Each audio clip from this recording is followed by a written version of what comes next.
गोंदेश्वर महादेव मंदिर हे अहमदनगरमधील सिन्नर येथे आहे।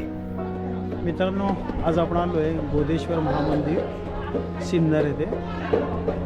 आज आपण त्याची माहिती घेणार आहोत। गोंदेश्वर मंदिर साधारण 12 ते 13व्या शतकात ह्याची बांधकामाला सुरुवात झाली। यादवकालीन हे मंदिर हेमाडपंथी ह्या शैलीतील आहे। असंही म्हटलं जातं की यादव वंशातील राजगोविंद या राजाने हे मंदिर बांधलेले आहे। हे एक शैव पंचायतन असं मंदिर आहे। आता तुम्हाला प्रश्न पडला असेल, शैव पंचायतन मंदिर म्हणजे काय? आपण त्याला असंही म्हणू शकतो की एका मोठ्या आवारातील हे एक मंदिर आहे। मंदिराला सभोवती तटबंदी आहे।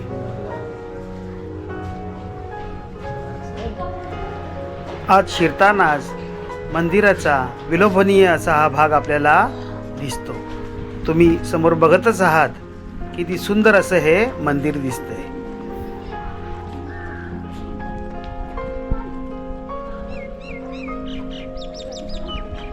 या आवारात एकूण 5 मंदिरांचा समूह आहे। त्यातील मध्यवर्ती देऊळ हे भगवान शिवाला समर्पित केले आहे। आता आपण त्याच दिशेने चाललो आहोत। उत्कृष्ट कलाकृतीचं उदाहरण असलेले मंदिर आज आपण बघणार आहोत।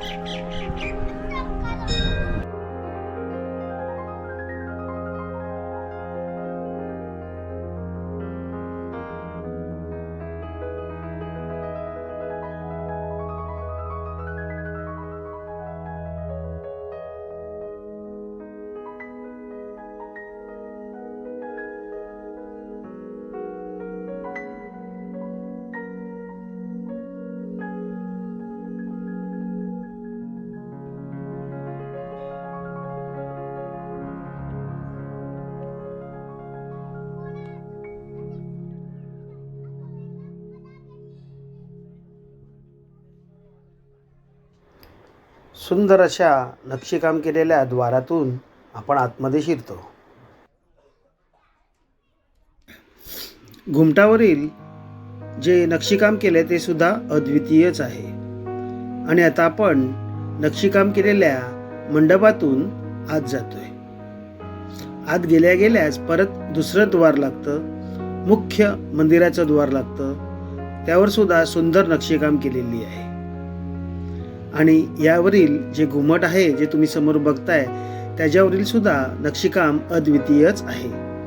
आता आपण शिवपिंडीचं दर्शन करणार आहोत।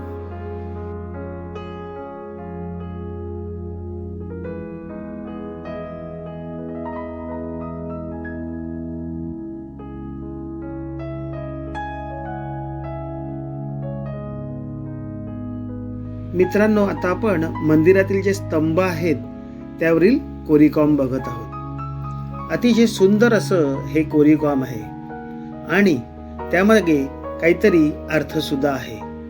तर तो काय आहे याचा सुद्धा आपण अभ्यास करायला हवा। म्हणून मुद्दामून मी या वेगवेगळ्या स्तंभाचं शूटिंग केलेलं आहे।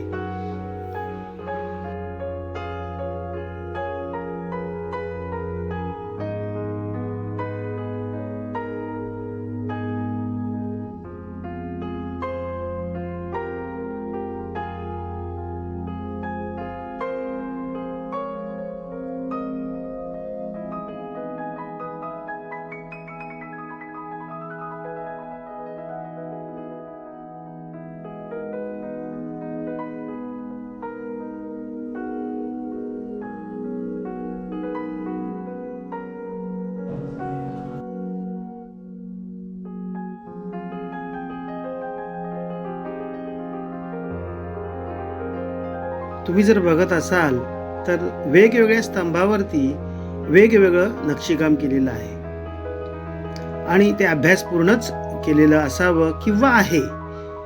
फक्त त्याचा अर्थ काय आहे हे आपण माहीत करून घेणं आवश्यक आहे।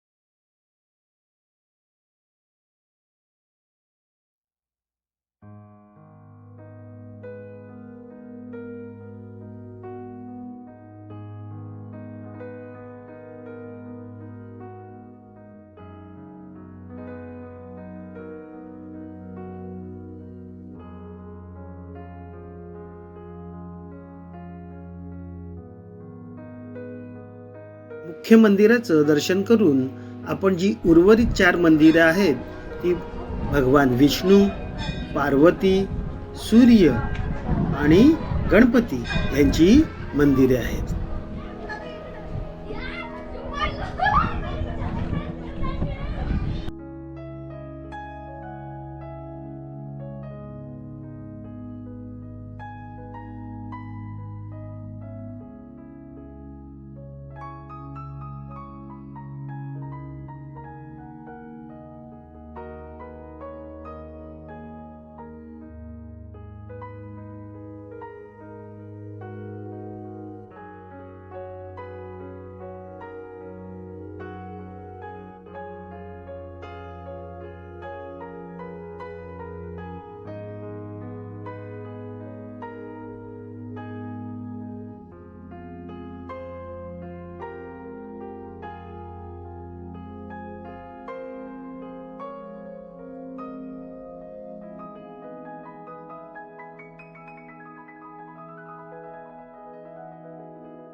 मंदिरावरती अतिशय सुंदर असं नक्षीकाम केलेलं आहे.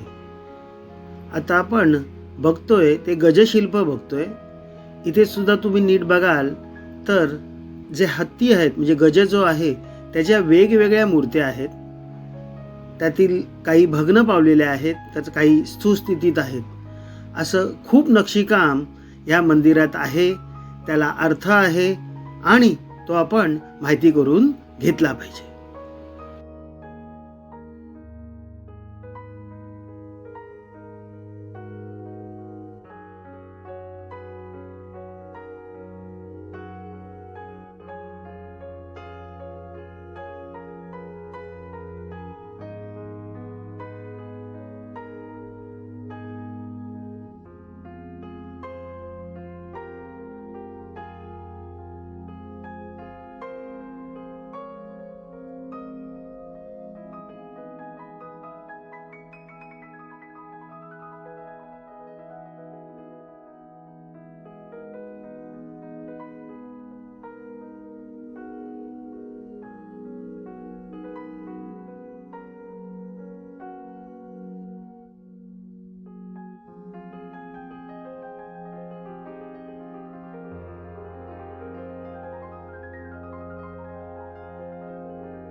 चला तर मंदिरात आपण वेगवेगळ्या दिशेने कसं दिसतंय हे बघूयात.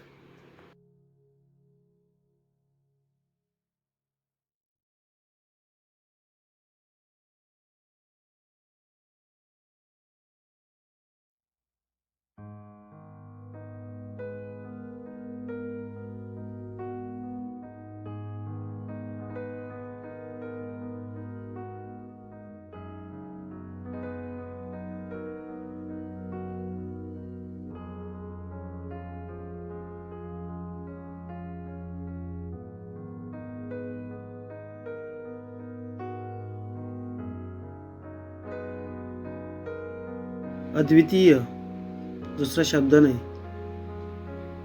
कसं हे मंदिर बांधलं असेल, कसा आपला अभ्यास होता, हे आपलं ऐश्वर्य होतं.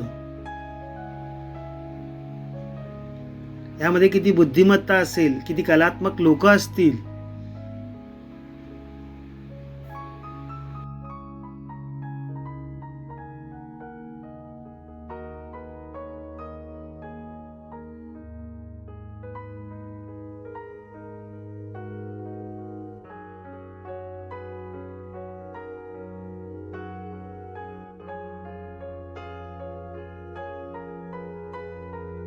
मित्रांनो, आपण अशा आपल्या धार्मिक स्थळांना भेट द्यायलाच हवे. भेट शब्द चुकीचा आहे, दर्शन केलंच पाहिजे. आणि तुम्ही भारतभर जरी फिरलात तरी तुम्हाला तुमचं आयुष्य कमी पडेल. सगळं युरोप किंवा भारत देश सोडून बाहेर जातात त्यांना एक नम्र विनंती, आधी आपल्या देशात जे ऐश्वर्य आहे ते बघा. बाहेरचे देश तुम्ही बघाच, मी नाही म्हणत नाही, पण आपल्या स्वतःच्या देशात एवढी कलात्मक अशा गोष्टी असताना तुम्ही जर बाहेर जात असाल तर आधी आपले घरातलं बघा आणि नंतर बाहेर जा.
मित्रांनो, आजची भ्रमंती झाली अंकाई टंकाई किल्ला आणि आता आपण बघतोय हे गोंदेश्वर मंदिर.